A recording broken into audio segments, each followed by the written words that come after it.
ইরানের পরমাণু স্থাপনা এবং জ্যেষ্ঠ সামরিক কর্মকর্তাদের লক্ষ্য করে গত শুক্রবার হামলা চালায় ইসরায়েল। জবাবে ইহুদিবাদী রাষ্ট্রটির দিকে শত শত ব্যালিস্টিক মিসাইল আর ড্রোন ছুড়ে দেয় ইরান, এর মধ্যে কিছু সুনির্দিষ্ট লক্ষ্যবস্তুর উপর। অল্প কিছু ইসরায়েলের ক্ষেপণাস্ত্র প্রতিরক্ষা ব্যবস্থা আয়রন ডোম ঠেকিয়ে দিয়েছে। বাকিগুলোর কারণে ব্যাপক ক্ষয়ক্ষতি হয়েছে ইসরায়েলে, প্রাণহানি, সম্পদহানির ঘটনা ঘটেছে। ইরানের কাছে কতগুলো ব্যালিস্টিক মিসাইল আছে তা জানা যায়নি, তবে সংখ্যা ও গুণগত মানে এগুলোর ওই অঞ্চলের মধ্যে সেরা, একই সঙ্গে অপ্রতিদ্বন্দ্বী। ব্যালিস্টিক মিসাইল হচ্ছে প্রচলিত ও পরমাণু ওয়ারহেড বহনে সক্ষম দূরপাল্লার অস্ত্র।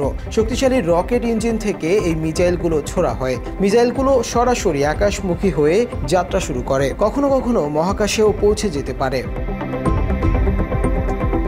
রকেট থেকে মুক্ত হওয়ার পরপরই অত্যন্ত ক্ষিপ্রতার সঙ্গে লক্ষ্যবস্তুর দিকে এগিয়ে যায় মিসাইল। কয়েকশো থেকে 10,000-এর বেশি কিলোমিটার পথ পাড়ি দিতে পারে ব্যালিস্টিক মিসাইল, অর্থাৎ পুরো মহাকাশেই চক্কর দিতে পারবে তারা। ব্যালিস্টিক মিসাইলকে তাদের পাল্লার উপর ভিত্তি করে কয়েকটি ভাগে ভাগ করা হয়। যুদ্ধক্ষেত্রের পাল্লার ব্যালিস্টিক মিসাইলের পাল্লা 200 কিলোমিটারের কম, স্বল্প পাল্লার ব্যালিস্টিক মিসাইলের পাল্লা 1000 কিলোমিটারের কম, মাঝারি পাল্লার ব্যালিস্টিক মিসাইলের পাল্লা 1 থেকে 3500 কিলোমিটারের মধ্যে, দীর্ঘ পাল্লার ব্যালিস্টিক মিসাইলের পাল্লা 3500 থেকে 5500 কিলোমিটারের মধ্যে, আন্তঃমহাদেশীয় ব্যালিস্টিক মিসাইলের পাল্লা 5500 কিলোমিটারের চেয়ে বেশি। ব্যালিস্টিক মিসাইলগুলো অত্যন্ত দ্রুত গতিতে ছুটতে পারে, মাত্র কয়েক মিনিটের মধ্যে হাজার হাজার কিলোমিটার পথ পাড়ি দেয় তারা। এগুলির গতি পরিমাপ করা হয় ম্যাকে, এটি শব্দের গতির সমান। উদাহরণ হিসেবে বলা যায় ম্যাক 5 মানে শব্দের গতির 5 গুণ।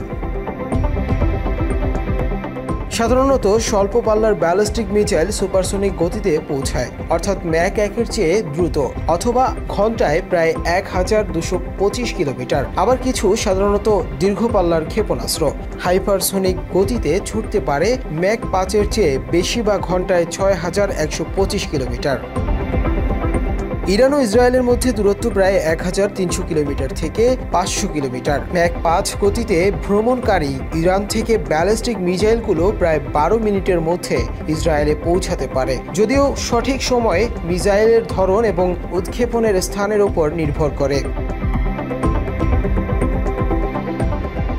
ব্যালিস্টিক মিসাইলগুলো তাদের দীর্ঘ পাল্লা, উচ্চ গতির কারণে বিপজ্জনক। তাদের দ্রুত উঁচু উড়ানের পথ প্রতিরক্ষা ব্যবস্থাকে কিছু করার জন্য খুব কম সময় দেয়, এবং যখন তারা বায়ুমণ্ডলে পুনরায় প্রবেশ করে তখন তারা আরও দ্রুত নেমে আসে, যা প্রতিবন্ধকতা তৈরিকে আরও কঠিন করে তোলে। কিছু ক্ষেপণাস্ত্র রাডার এবং ক্ষেপণাস্ত্র প্রতিরক্ষাকে ফাঁকি দেওয়ার জন্য ডিকয় বা অন্যান্য পাল্টা ব্যবস্থাও ব্যবহার করে, যার ফলে তাদের বাধা দান করা আরও কঠিন হয়ে পড়ে। মাত্র 30% টাকায় জমির মালিক হয়ে নতুন বাংলাদেশের গড়ে তোলার স্বপ্ন দেখা বাংলা বসতি।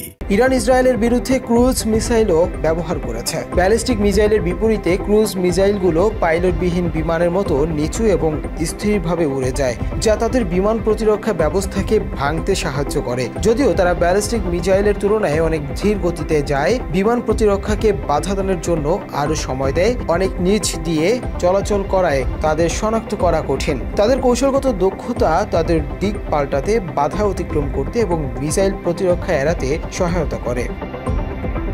ইরান থেকে ব্যালিস্টিক মিসাইলগুলো প্রায় 12 মিনিটের মধ্যে ইসরায়েলে পৌঁছায়। ক্রুজ মিসাইলগুলো প্রায় 2 ঘন্টা সময় নিতে পারে এবং ড্রোনগুলি 9 ঘন্টা পর্যন্ত সময় নিতে পারে। গত 3 দশক ধরে ইরান বিভিন্ন ধরনের ব্যালিস্টিক এবং ক্রুজ ক্ষেপণাস্ত্র তৈরি করেছে। নিচের গ্রাফিক্সটিতে ইরানের কিছু বিখ্যাত ক্ষেপণাস্ত্র এবং তাদের পাল্লার সংক্ষিপ্তসার রয়েছে।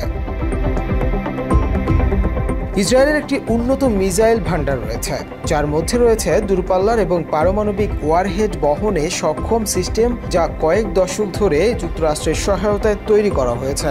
নিচের গ্রাফিক্সটিতে ইসরায়েলের কিছু উল্লেখযোগ্য ক্ষেপণাস্ত্র এবং তাদের নিজ নিজ পাল্লার কিছু তুলে ধরা হয়েছে। ইসরায়েলি বিমান প্রতিরক্ষা মূলত আয়রন ডোম সিস্টেম নামে পরিচিত, যা একটি রাডার দিয়ে সজ্জিত। এটি প্রজেক্টাইল শনাক্ত করে এবং এর গতি পরিবর্তন এবং দিক নির্দেশনাও শনাক্ত করে। অন্যান্য সিস্টেম মাঝারি এবং দীর্ঘ পাল্লার ক্ষেপণাস্ত্রগুলিকে বাধা দেয়।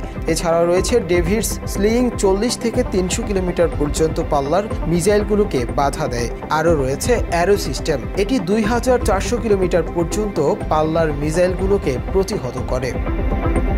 মুনতাসির তাশরিফ, বাংলা এডিশন।